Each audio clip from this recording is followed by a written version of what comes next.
واحد السلام عليكم ومرحبا بكم معايا في فيديو جديد. ان شاء الله اليوم جبت لكم واحد الطريقه بالخصوص الناس اللي تيكونوا عندهم المحتوى اللي كيكون عندهم الكتابه اولا من غير المحتوى عندك في القناه كتكتبي به. يعني هاد الطريقه اللي جبت لكم ان شاء الله سهله، كاينه غير في الكاميرا، ولا ما كانتش في الكاميرا ولات دابا عند الناس بزاف.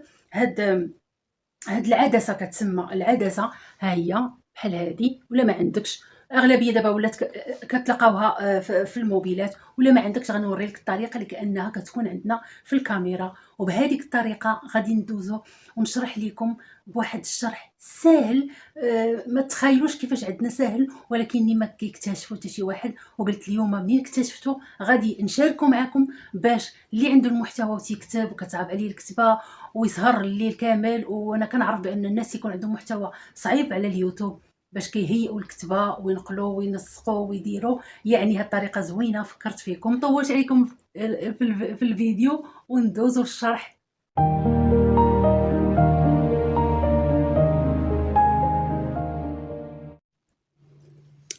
السلام عليكم، مرحبا بكم. نبداو في الشرح وما نطولش عليكم. في هاد الفكره اللي زوينه كما شرحت لكم قبل. اول حاجه غادي ندخلوا الموضع ديال الكاميرا. هنا بعد الفيديو، عفوا، بعد التليفونات كتكون عندهم هاد العلامه اللي غادي نوريها لكم، كتكون هنا على اليسار اولا على اليمين، كما اندرويد او ايفون. هنا غادي نمشيو لهاد الخانه اللي كاينه عندنا هنا في التليفون، وغادي نضغطوا عليها وغادي تبان لينا هي هذه، وغادي نضغطوا عليها بحال هكذا. كيف كتشوفوا معايا كاين واحد المربع هنا كيكتب لك بان انقر على زر الغالق للبحث. هنا غادي نمشي، غادي نقرب لكم باش تفهموا.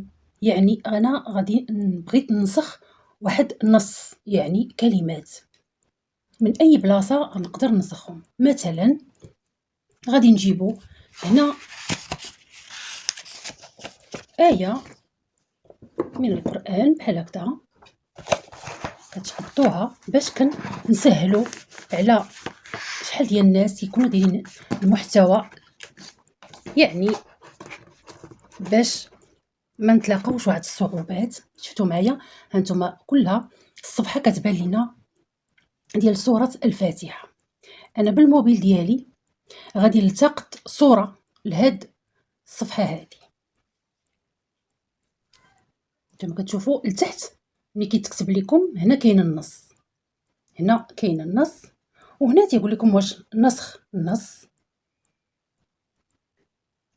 هنا يعني غادي نحاول نقبط انا الصفحه، نحاول نقبط الصفحه كامله وندير ليها واحد الصوره، التقاط صوره للكلمات المطلوبه نسخها، وغادي نضغط اختيار الكل.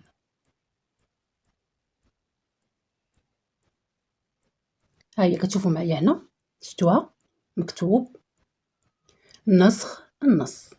ملي كتضغطوا عليها صافي راه خديتوا الكلمات كاملين. من بعد غادي نوريكم مثلا على حسب واش بغيتي تحطيها فوق شي صوره، فوق شي خلفيه، او لا تبعتي بهاد الكلمات يعني في الواتساب او اي بلاصه. هاد الطريقه باش كتسهل عليك الكتابه ديال اي، يعني انا درت لكم المثال مثلا بهاد الايه ديال القران.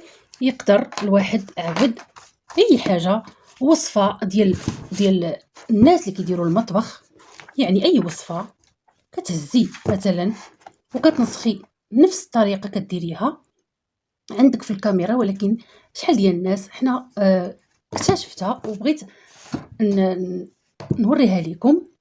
وهنا غادي تلاحظوا معايا انا كنشتغل يعني بالبيكسارت. بغيت نصوب هاد الخلفيه اي حاجه عندي ونحط عليها هاد الصوره ديال الفاتحه. غناخذ نمشي لبيكسارت. كيف كتشوفوا معايا هنا في المكتبه، الا ما عندكش واحد صوره زوينه بغيتي ديريها، انا هنا كنمشي لهاد المشاهده لكل الخلفيات الراجئه، كنضغط عليها.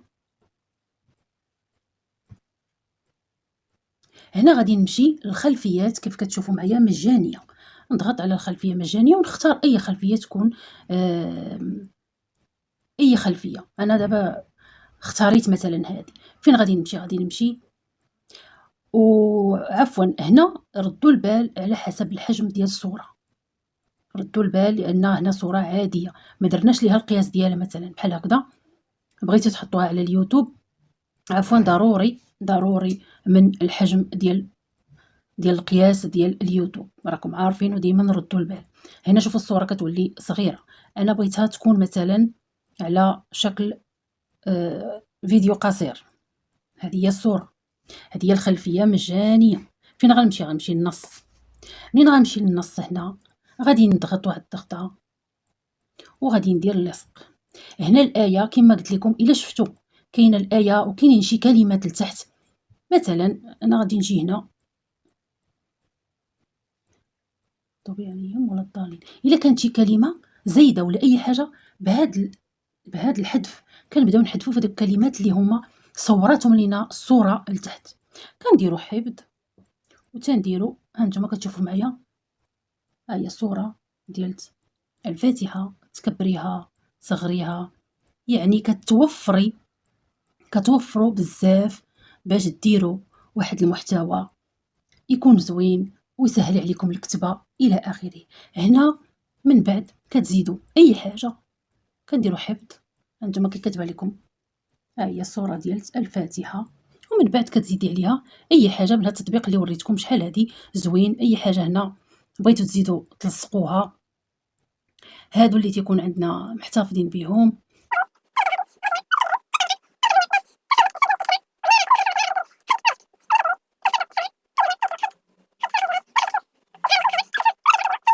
وهنا ملي كنجيو للمكتبه ديالتنا بطبيعه الحال كتمشي كتلقاي الصوره ديالتك اللي عدلتي عليها هاد الكتابه وهاد ليموجي وانت كتبدعي، وبهذا كتقدري ديري واحد فيديو قصير وتحطيه وكتكوني انت اللي بدعتي فيه. وخليت لكم الراحه والى فيديو اخر ان شاء الله.